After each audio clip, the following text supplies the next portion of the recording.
My favorite part of user experience design is when we get to have a player sit down and play the game and experience it regardless of the barriers they might face. Seeing players just overjoyed at the experience is one of the things that brings absolute joy to my heart. I hope that everything that we do to make accessibility better within the game, that's something that we can bring to as many people as possible.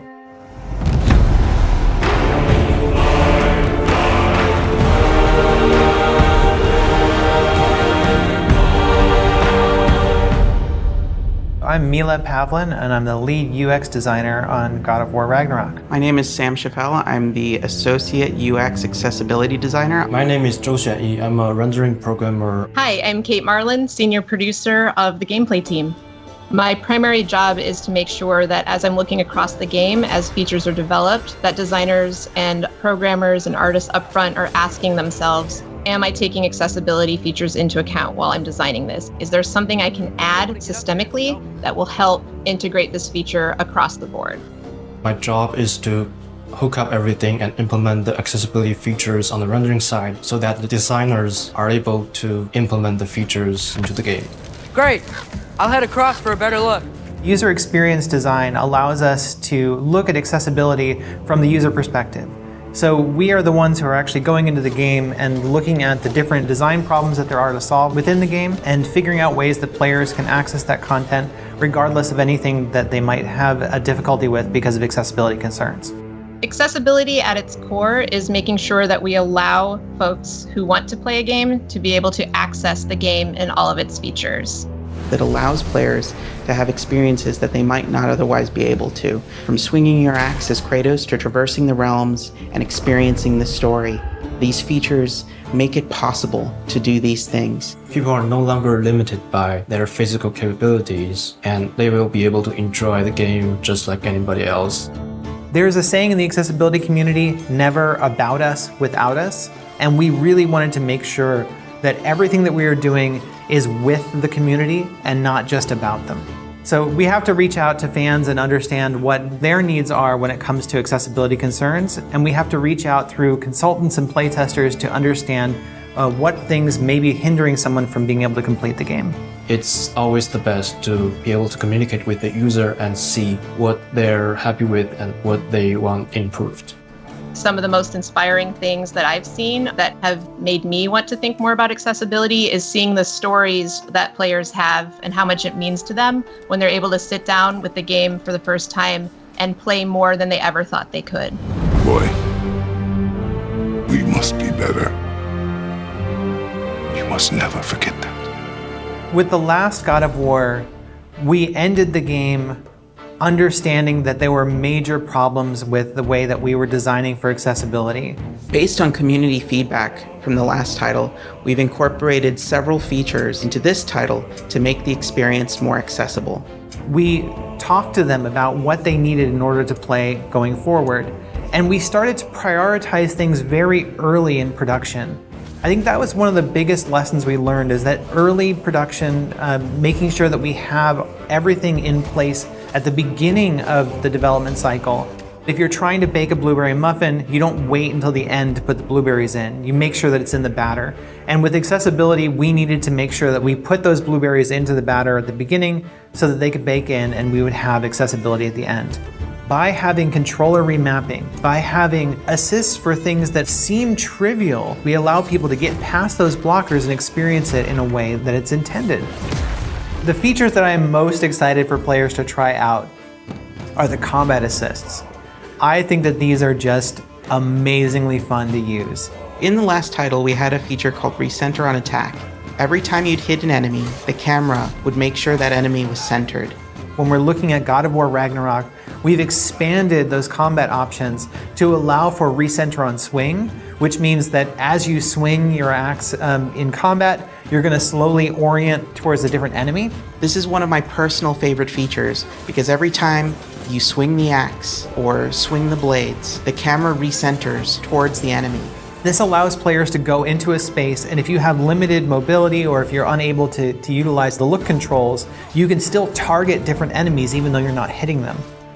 One of the most important areas of innovation that we have on God of War Ragnarok would be the increased controls access that we've allowed. So, for example, players are now more able to remap the controller and choose from a wider range of presets. The feature that I'm most excited for players to try is the Collector's Mode.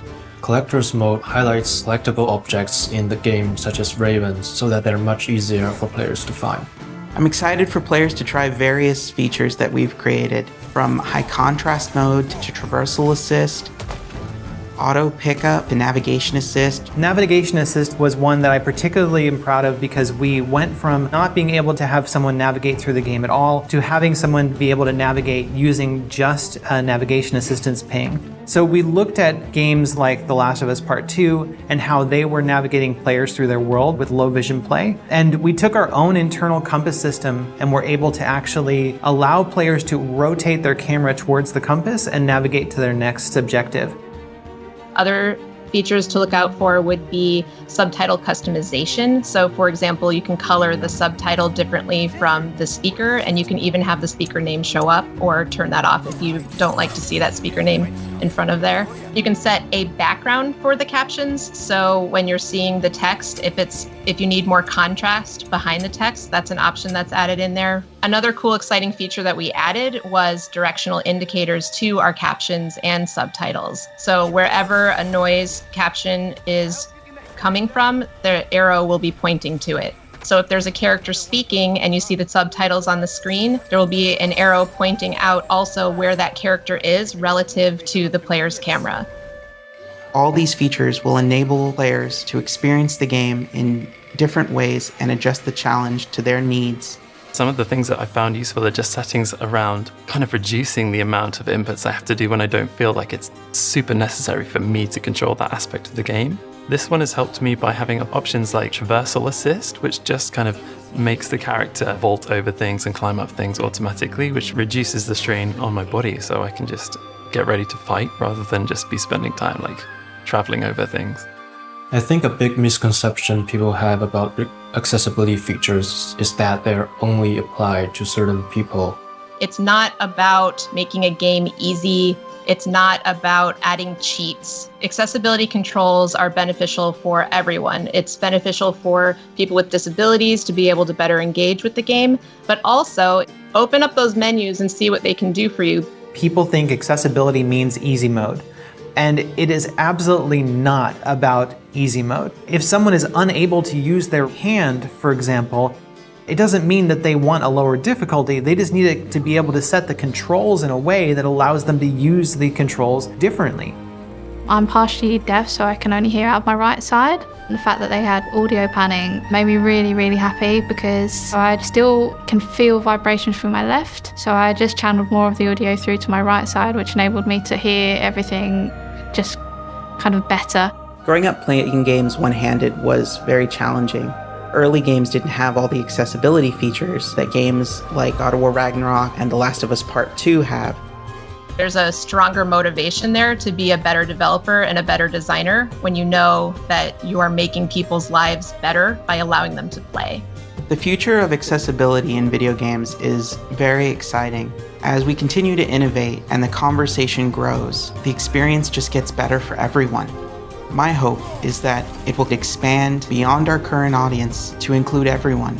The more every studio takes in information about what can make accessibility better, the more we can inspire each other and the better we can make all of our games more accessible. I really have a high vision of making games that are not just accessible in the way that you can just get through them, but that they're accessible in a way that they are enjoyable and create more choice for players. When we look at the way that the industry is turning, we're moving away from this idea of let's just get the player through the game and more into how can we make an accessible game the most enjoyable experience, and how can we integrate these things into our games at a core level so that every player has access to those things. And as we expand that, I think that we're going to see an industry that is not only more accessible but is more enjoyable overall.